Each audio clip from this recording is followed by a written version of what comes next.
मेरे बच्चे, तुम्हारे लिए यही अब अंतिम लड़ाई है। अब तुम अपने आप को बिखरने से रोक लो।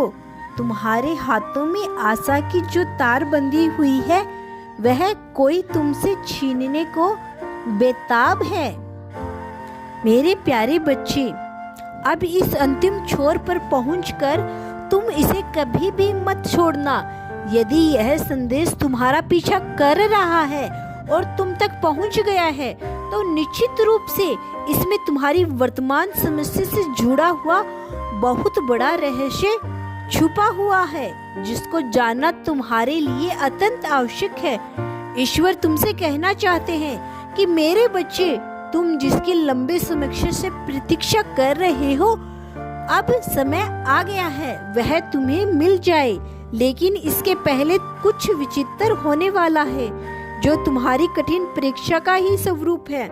मैं जानता हूँ तुम इस परीक्षा को तार लोगे, क्योंकि मुझे तुम पर पूर्ण विश्वास है। मैं बस इसीलिए निश्चिंत हूँ क्योंकि तुम बहुत आसानी से निराशा में डूब जाते हो और खुद अपनी ही शक्तियों को भूलने लग जाते हो।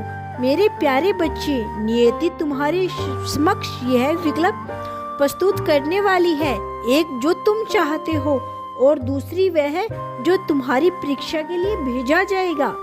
कुछ ऐसा कि तुम विभिन्न स्थिति में किसी चीज का चुनाव करते हो।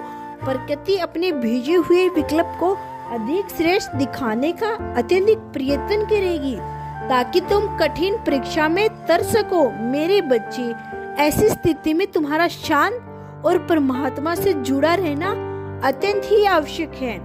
तुम्हारे लिए यह समझना बहुत ही जरूरी है ताकि तुम अपने हृदय की गहराई में उतरकर उसी का चुनाव कर सको जो सही है।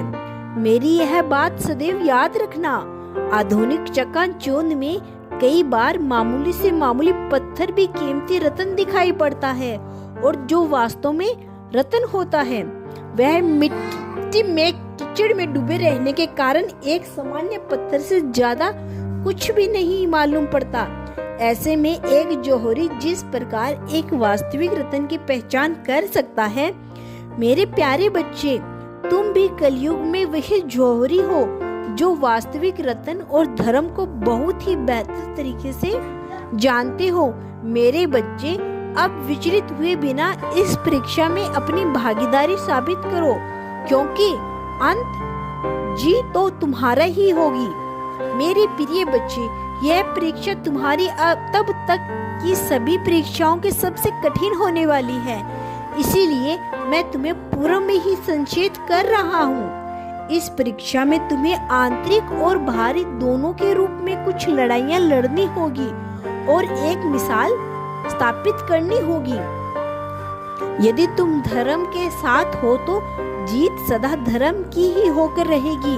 मेरे प्रिय बच्चे, मैं तुम्हें बताना चाहता हूँ कि जिस प्रकार सूर्य के बादलों में छिप जाने से उसका तेज पल भर के लिए क्षीण नहीं होता, यदि वैसे ही कोई पुण्य आत्मा नकारात्मक विचारों और नकारात्मक शक्तियों के घेरे में रहकर भी अपनी ताकत नहीं खोती। बस ऐसा भ्रम हो जाता है कि वह थोड़े समय के लिए बलहीन हो जाती है।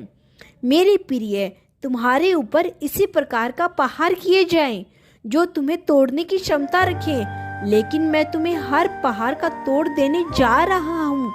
इसे ध्यानपूर्वक सुनो, क्योंकि इस परीक्षा को पार करते ही तुम्हारे लिए बहुत बड़ी सफलता, बहुत विशालकाय विजय खड़ी है।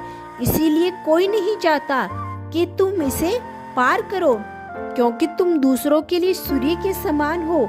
इसीलिए तुम्हारी आध्यात्मिक और अलौकिक शक्ति पर प्रहार किया जाएगा और तुम निराश में डूबने लगोगे। इससे बचने के लिए स्वयं से प्रश्न करो, तुम क्या चाहते हो और लोग तुमसे क्या चाहते हैं। मेरे प्रिय, मनुष्य को सदैव वही करना चाहिए जिससे उसका आंतरिक मन पसंद हो, क्योंकि जब मनुष्य आनंद की लहरों को स्पर्श करता है तो ब्रह्मांड में प्रसन्नता की ऊर्जा आ जाती है और इसके बदले ब्रह्मांड उसे ढेर सारा प्रेम दे देता है और उसकी जिंदगी को संवारने का कार्य प्रारंभ कर देता है। दूसरा पहाड़ तुम्हारी वाणी पर होगा, ताकि तुम अपना नियंत्रण खो बैठो और अग्नि शक्ति को वाणी पर विराजमान करके ऐसे ऐसे कटु वचन बोल दो जो तुम्हारी सफलता के लिए पूर्णतः बाधक बन जाए। इसके लिए तुम्हें वाणी, मौन, संयम का अभ्यास करना होगा, ताकि जब तुम्हारी जीत हो तब दुष्ट असुर लोगों को कुछ और सुनाई ही ना दे। मेरे प्रिय, अपनी वाणी पर तुम्हें संयम रखना होगा। तीसरा पहाड़ तुम्हें अकेला करके बिखरने को तोड़ना होगा। ऐसी स्थिति में याद रखना, किसी भी व्यक्ति के साथ रहना वाला यदि कोई शक्ति है तो वह केवल ईश्वर की शक्ति है, दूसरी अन्य कोई भी नहीं है। और वही ईश्वर तुम्हारे परम पिता बनकर तुम्हारे साथ सदैव के लिए है। इसीलिए तुम किसी भी परिस्थिति में अकेले हो ही नहीं सकते मेरे बच्चे। और अंतिम पहाड़ तुम्हें मोह ग्रसित करने का होगा और तुम्हारे सामने विभिन्न विकल्प प्रस्तुत किए जाएंगे। ऐसे में तुम्हें अपने दिल की आवाज को सुनना और वही चयन करना जो तुम्हारा वास्तविक लक्ष्य है, जिसके लिए तुम चले थे, जिसके लिए तुमने त्याग किए थे, जिसके लिए तुम कार्य कर रहे थे और जिससे तुमने ब्रह्मांड से मांगा था। ऐसी स्थिति में तुम्हें भ्रमित बिल्कुल भी नहीं होना है। मेरे प्रिय बच्चे, मैं तुम्हें बताना चाहता हूँ कि तुम्हारी हर परीक्षा में मैं तुम्हारा मार्गदर्शन करता रहूंगा और तुम्हें किसी भी परिस्थिति में अकेला नहीं छोड़ूंगा। मैं तुम्हारे साथ हर क्षण में रहूंगा। मेरा आशीर्वाद सदैव तुम्हारे साथ है। तुम्हारी विजय में मैं स्वयं तय करूंगा। सदा प्रगति करो, सदा सुखी रहो, तुम्हारी प्रगति होगी। मेरा आशीर्वाद सदैव तुम्हारे साथ है। तुम्हारा कल्याण हो। मेरे बच्चे, अगर तुम्हें मेरी ये वीडियो पसंद आई हो तो चैनल को सब्सक्राइब और वीडियो को शेयर अवश्य करें और कमेंट बॉक्स में हर हर महादेव लिखना न भूलें।